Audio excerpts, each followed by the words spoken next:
আসসালামু আলাইকুম। স্বাগত সবাইকে যারা গরিব ক্যালকুলেটর চালায় তাদের জন্য। আজকে সবাই দেখতে পাচ্ছ 991 CW। ঠিক আছে, আমরা আজকে দুটো অঙ্কের সমাধান করছিলাম। সেই দুটো অঙ্ক 991 CW-তে কীভাবে করা যায় তাদের জন্য ক্যালকুলেটর হ্যাক্স। তো আমাদের প্রথম কাজ হবে 991 ক্যালকুলেটর চালানোর শিক্ষা। ঠিক আছে, তো আমরা প্রথমেই কাজ করব হলো এই যে ইকুয়েশন সমাধান করব, তার জন্য প্রথমে যেতে হবে হলো ইকুয়েশন অপশনে, এবং এইখানে আমরা ত্রিকোণমিতির অঙ্ক করব। তার জন্য যাব হলো সলভারে যাওয়ার পরে আমাদের প্রথম কাজ হবে ট্যানে বসানো।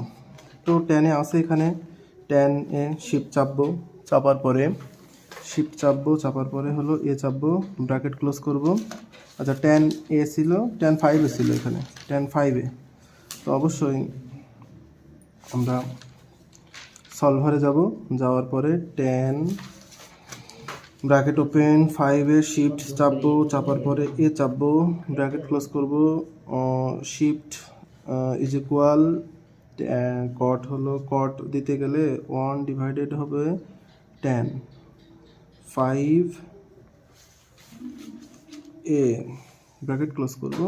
করার পরে সুন্দর করে আমরা হলো চাপ দেব হলো এক্সিকিউট চাপলে এরকম একটা ইন্টারফেস আসবে, enter initial value A is equal 0, execute. আমরা নিচে যাব, এক্সিকিউট করলে কোনো সমান্তাসু দেওয়া লাগবে না, এর মান চলে আসবে 9। দেখা যাচ্ছে? ঠিক আছে, ধন্যবাদ। এর মান আসলো কত? 9 ডিগ্রি। এবার আমরা দ্বিতীয় অঙ্কটার সমাধান করব। তার জন্য যাব হলো প্রথমে সলভারে যাব। সলভারে যাওয়ার পরে লিখব ট্যান 7x। খেয়াল করি, প্রথমে হলো tan bracket open 7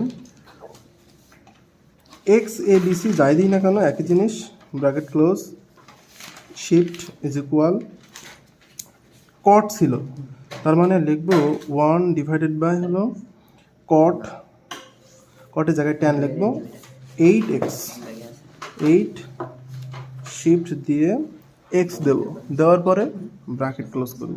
bracket close করে আমরা আবার এক্সিকিউট করব, করার পরে ঠিক এরকম ইন্টারফেস আসবে, এক্সিকিউট, ওকে চাপ দেব, সু দিয়ে চলে আসবে এক্সের মান 6 ডিগ্রি। ঠিক আছে, দেখা যাচ্ছে? তো সবাই বুঝতে পারছো অবশ্যই যে 991 ক্যালকুলেটর যারা ব্যবহার করি তাদের জন্য কত কষ্ট ছিল। যারা 100 mAh ব্যবহার করি বা 570 অর্থাৎ 570 mAh বলি, ইএস বলি, যে ক্যালকুলেটরে ব্যবহার করি না কেন, সবার বস 991 CW। থ্যাংক ইউ, সবাইকে ধন্যবাদ।